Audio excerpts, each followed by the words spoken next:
Page 40, Sonatina. So this is a first movement from a Sonatina by Clementi, a very famous Sonatina. I remember playing this back when I was young. It's just fun to play. It just works the fingers. It's in C majors, and you get a lot of runs in C major and things like that. I couldn't do a C major scale with a hoot back then. I didn't care. I enjoyed playing it. I encourage you to be doing the C major scale, 2 octaves up and down. It will help you in these things to play them better. Common time. Let's do this one hand at a time. Start with the right hand. You're in this position. See the chord? We're in extended position. Second inversion C chord. So the first 2 measures is like that. 1 note at a time, like a broken chord.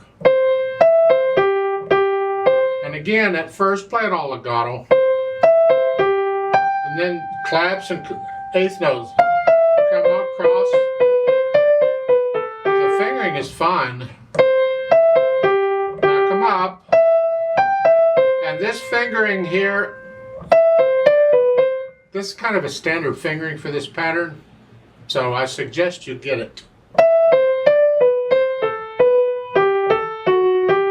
There, because, I mean, we could just keep going. And it goes with the other way too. It's just a standard fingering. So by all means, get this. Take it your time. 4, 4, and now, see G major scale now. An F sharp. And on these A's, their fingering is 5, 4, 5. I highly encourage you to do that. Please do that. Don't use 5th finger in all of these. You need practice at that, and this gives you a chance to do that. And then again, this is sort of like a G major scale, but you're starting on B instead of G. And then C again, 5, 4, 5. And then these 8th notes, claps the wrist on the beat. Put an accent, when you're first learning it, put in that accent. If you have to, slow it down and put an accent on every beat. Claps the wrist on every beat.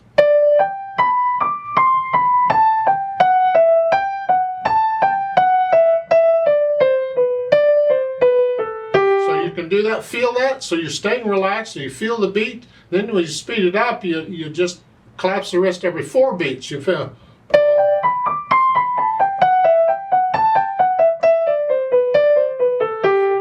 to get the feeling of the beat, the pulse.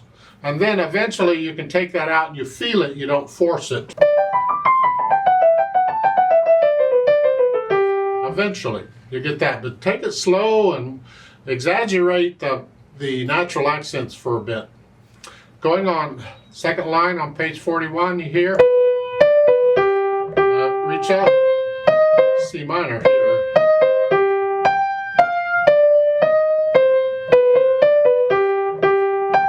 And then alternating, I'm actually twisting the whole arm. I'm not trying to do the fingers, I'm twisting the whole arm. It's like turning a doorknob type thing. It's a small motion. But yeah, keep your hand in there and just twist the arm. And then the 3rd line, it's a 5th finger on that F then. Here, and it's still an E flat. They don't need the natural sign on the B. It's a natural anyway, but they're being nice to you. By the way, this is a B natural. And then you come down here. So you've had this before here, now we've got it here.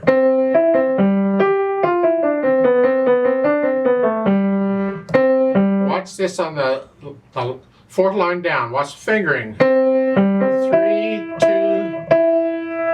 I like that. And you're putting yourself in a position to go on.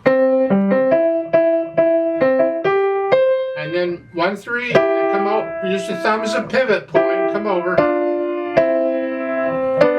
And the thumb on the C. So it's there. The C major scale. 5, 4, 5. C major scale again, but starting on the E. And we have that same type of pattern we had up above, except we're a little lower down here. It's like we're... No.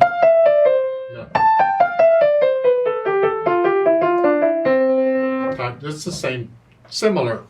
Left hand, second finger to start, because when you get over a ways, you got that. Second line, you're up here, and then watch this fingering. We'll play this legato. Here, and then the Alberti bass. I'm just rotating here again. Just transferring weight from finger to finger.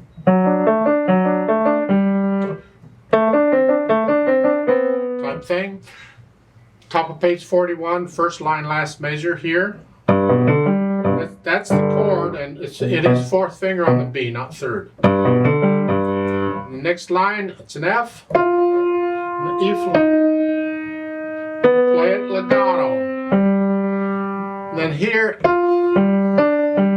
second or thumb, either one on the E flat.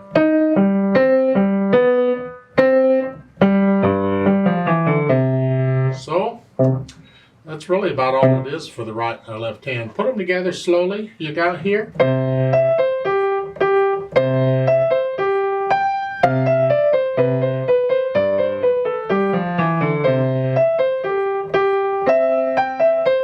And again, I'm playing all of this legato. We'll do these slurs and staccatos later. I just want the fingering and everything to work right. Second line again here.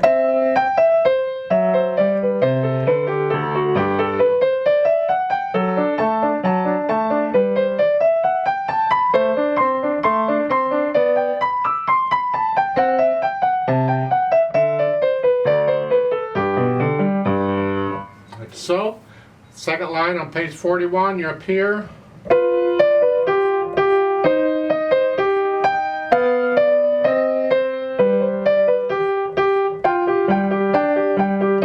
Now we want to hear the left hand.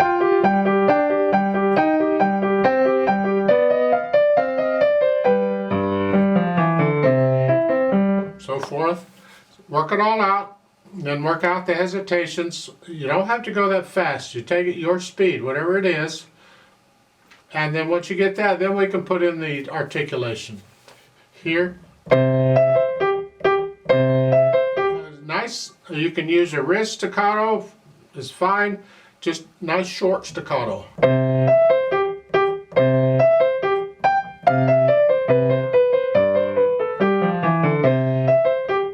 Just make sure that only the notes marked staccato are staccato. These quarter notes, make sure they're hold them out the full beat. All of these quarter notes, hold them out the full beat. And then second line here.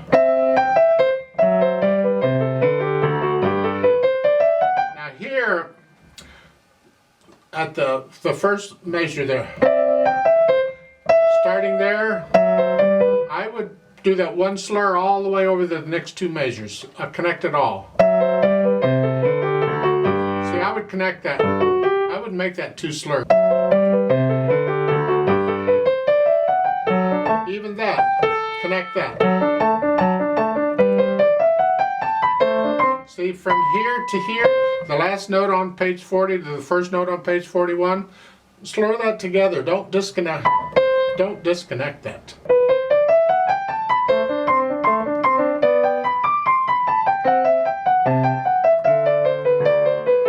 Now here at the top of page 41, the last three measures, you would normally connect all that together, except you have two E's.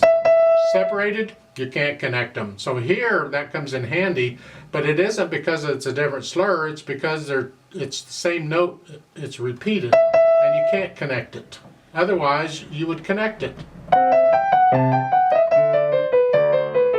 It needs to sound like one slur all throughout the whole thing.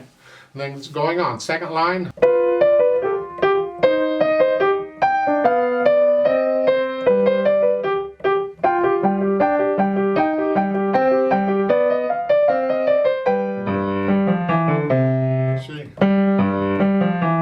Back to here. We've had this before, but up above, now we got it down here. That's okay. So put in these articulations. The last line, again, all these eighth notes, slur the whole thing together.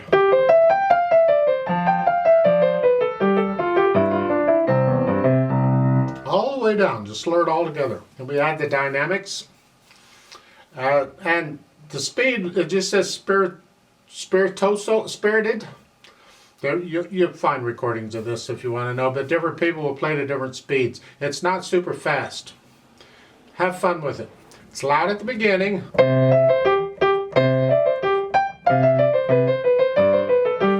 Now it's soft. In my opinion on those, you can decrescendo there. Lead into the soft. So, again at the beginning. And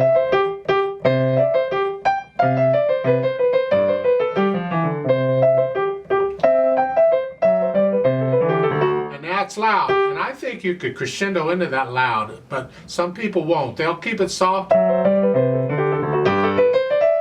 No, I wouldn't do that. I would crescendo into that loud. Just a couple beats prior to the forte, start getting louder.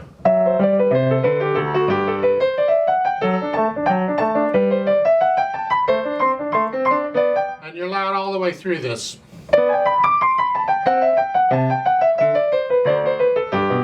And you'd repeat back, because it's customary on the form of this form of music, where the beginning part, called the exposition, you'd repeat it. They just automatically repeat it. It's part of the form. However, for this video, let's go on. We'll pretend we repeated it. Now, this is sort of like a developmental section where we take this material and then we have fun with it. We alter it in various ways. We develop it. Well, this is soft.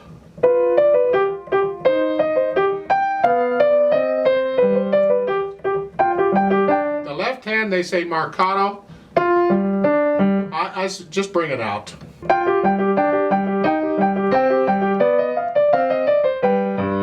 And somewhere in there you got louder. Probably here. You can play that a little louder because in the next line you got to go back down to soft. So you're starting the second line soft.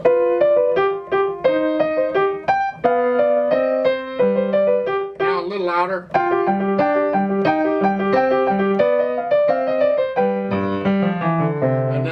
Go down to soft. Now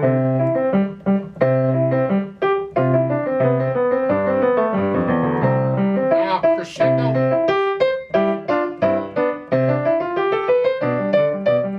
And you're going to crescendo again.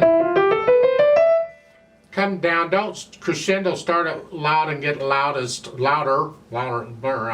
Come back down. So as you're doing the measure before it, come down and go back up to loud. Now you can stay loud on this. And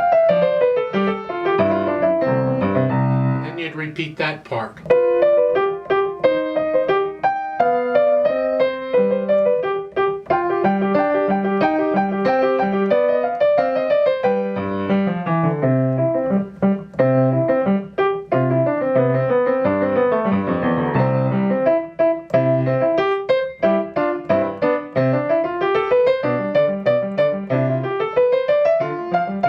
The idea. I don't play it all. Actually, I already did. But that's sort of the mood of the piece. This is a great little song. I highly recommend it. In fact, the whole Sonatina. You can get books of Clementi Sonatinas, and I would encourage you to get them. Just get them and play through them. I used to do this a lot back when I was younger in high school. I wasn't taking piano lessons in high school because me and the last teacher didn't get along. She wasn't the teacher who taught me originally. That teacher, I advanced far enough, that teacher told me I needed a more advanced teacher, and I didn't like the other teacher I had, so I just quit. I didn't take lessons when I was in high school, which was unfortunate. But the book of Sonatinas I had at Clementi, I used to just sit down and play through that book just for fun of it. It was just fun. They were like etudes. You just have fun with them.